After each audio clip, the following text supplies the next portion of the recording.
परिवार जिसमें पति पत्नी और उनकी 2 साल की बच्ची रहा करती है। पत्नी काम के लिए बाहर चली जाती है और उस दिन पति बाहर नहीं जा पाता और जो बेटी होती है उसकी रखवाली पति को करनी होती है। पति उसे काफ़ी बहलाता फुसलाता है, लेकिन वो बेटी मानने वाली नहीं होती, वो बार बार रोती रहती है। इधर जो पति होता है उसके पास अपना खुद का फ़ोन भी नहीं होता, वो पड़ोसी से फ़ोन लेता है और अपनी पत्नी के पास फ़ोन करता है।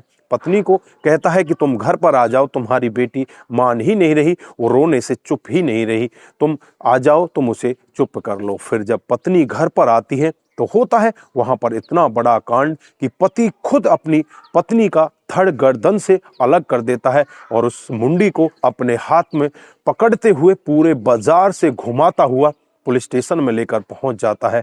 पुलिस वाले भी थर थर कांपने लगते हैं और जब एसएचओ साहब की पूरी टीम उसके ऊपर अपनी बंदूकें तान देती है तो वो व्यक्ति खुद कहता है कि साहब मैं खुद अपनी गिरफ्तारी देने आया हूं।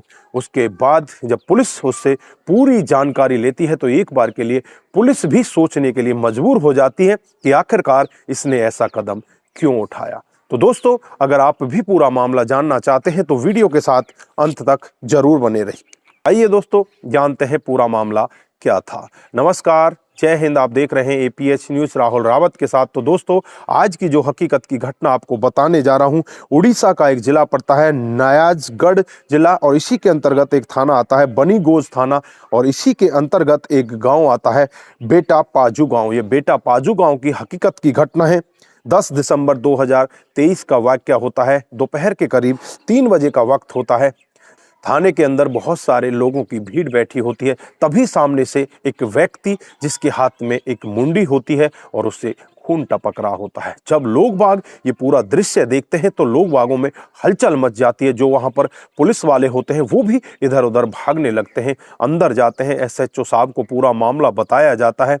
पूरी जो एसएचओ की टीम होती है उस व्यक्ति के ऊपर अपनी बंदूक तान लेती है और उससे कहने लगती है कि अपने आप को कानून के हवाले कर दो, नहीं तो तुम्हारे साथ ठीक नहीं होगा। यहाँ पर वो व्यक्ति कहने लगता है कि साहब मैं खुद ही अपने आप को आपके हवाले करने आया हूँ, मैं अगर इसको नहीं मारता तो ये मुझे मार देती। पहला जो शब्द होता है वो इसी तरह का होता है। पुलिस वाले जो एसएचओ साहब होते हैं उसे वहाँ पर बैठाते हैं और बैठाकर उससे हाथ से वो मुंडी छीन लेते हैं और उसके बाद उससे कहते हैं कि इसका धड़ कहाँ है। उसके बाद फिर वो उन्हें अपने गांव बेटा पाजू लेकर जाता है। वहाँ पर वो धड़ बरामद हो जाता है। उस धड़ के पास एक 2 साल की मासूम बच्ची बैठी हुई थी जो बहुत तेजी के साथ रो रही होती है। पुलिस वाले उसे भी अपने साथ लेते हैं और फिर जब इस व्यक्ति से पूछताछ करते हैं तो एक बड़ा चौंकाने वाला खुलासा बताता है। ये बताता है कि साहब मेरा नाम अर्जुन है और मेरी पत्नी का नाम धराती, जिसकी उम्र 30 साल है और आज से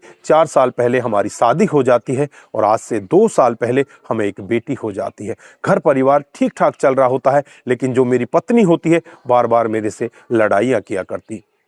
इसके पास एक एंड्रॉयड फ़ोन होता है, मेरे पास फ़ोन भी नहीं होता और उस फ़ोन पर ये वीडियो कॉल किया करती। मैं बार बार इसे समझाता तो किससे वीडियो कॉल पर बातचीत करती है, तो ये कहती है कि बस मेरे यार रिश्तेदार हैं, मैं उनसे ही बातचीत करती हूँ, मेरा वैसा कोई मामला नहीं है। लेकिन कई बार मैं इसे देखता तो ये उस वीडियो कॉल पर अपने कपड़े भी उतार कर वहाँ पर दिखाया करती। मैं इसको बार बार समझाता लेकिन ये समझने का नाम नहीं लेती। अब मेरा दिमाग इधर उधर घूमने लगता है और बार बार इसके साथ इन्हीं बातों को लेकर लड़ाइयाँ होने लगती हैं। लड़ाइयाँ भी इस कदर बढ़ जाती हैं, ये भी मेरे से कह देती कि ज़्यादा तू मेरे से 3-5 करेगा तो मैं तुझे जान से मार दूंगी और मैं अपने प्रेमी के साथ भाग जाऊंगी, तू मेरा कुछ भी नहीं बिगाड़ सकता। अब मुझे खतरा लगने लगता है कहीं ऐसा ना हो कि ये मुझे खाना भी देती है, पानी भी देती है, कहीं जहर मिलाकर मुझे पिला दे, मुझे मार डाले।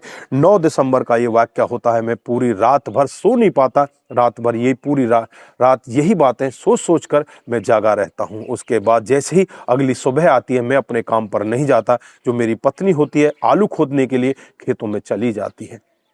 अब मैं वहाँ पर सोचता रहता हूँ कि मैं करूँ तो क्या करूँ। इधर जो मेरी 2 साल की बेटी होती है उसके बारे में भी सोचता हूँ कि कहीं मेरी बेटी यहाँ पर अनाथ ना रह जाए, ये तो मुझे मार देगी और ये फिर अपने प्रेमी के साथ भाग जाएगी, मेरी बेटी कहीं सड़क पर ना आ जाए, मेरी बेटी का क्या होगा। ये सब बातें सोच सोच कर मैं बहुत ज़्यादा परेशान होता रहता हूँ। उसके बाद वो व्यक्ति सोचता है कि मैं करूँ तो क्या करूँ और इस जो बेटी होती है वो भी बहुत तेज़ी के साथ रोने लगती है। फिर पड़ोस में ही जाता है और जाकर एक व्यक्ति का फ़ोन लेता है। इसे अपनी पत्नी का नंबर याद होता है। पत्नी के मोबाइल पर फ़ोन मिलाया जाता है और पत्नी से कहा जाता है कि धराती, तुम जल्दी से घर पर आ जाओ, क्योंकि तुम्हारी बेटी रुकने का नाम नहीं ले रही है, वो बहुत ही ज़्यादा रो रही है। जैसे ही पत्नी घर पर आती है, मैं पहले से ही एक कुल्हाड़ी का इंतजाम करता हूँ और पत्नी जैसे ही घर के अंदर प्रवेश करती है, उसके ऊपर ताबड़तोड़ कुल्हाड़ी से वार कर देता हूँ। और कुल्हाड़ी से वार होने के बाद उसकी धड़ और गर्दन दोनों अलग हो जाते हैं। जो बेटी होती है वहीं पर रोती रहती है।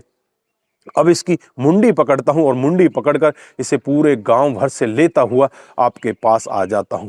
गांव की जो भीड़ होती है उसके पीछे चलती रहती है, लेकिन किसी की हिम्मत उससे ये नहीं होती कि इससे पूछ लिया जाए कि तूने ऐसा क्यों किया है और ये कौन है।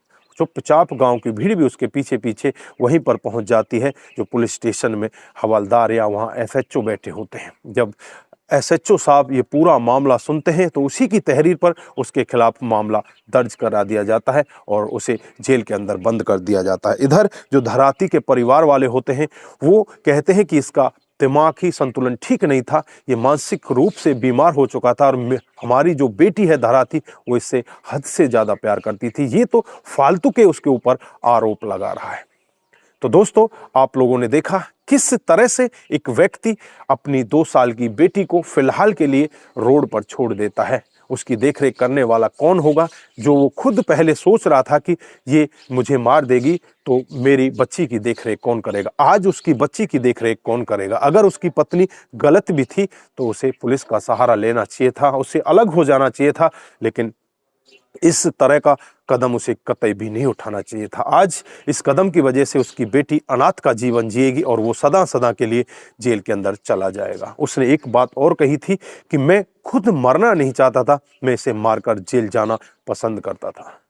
तो वही हुआ, वो जेल के अंदर चला जाता है। तो दोस्तों, इस घटनाक्रम पर आपकी क्या राय है? यहाँ पर आपको किसकी ज़्यादा कमी लग रही है? एक बार कमेंट बॉक्स में ज़रूर बताइएगा। दोस्तों, आज के लिए बस इतना ही। फिर मिलते हैं किसी नए मोड के साथ। तब तक के लिए आप अपना ख्याल रखें, अपने परिवार का ख्याल रखें।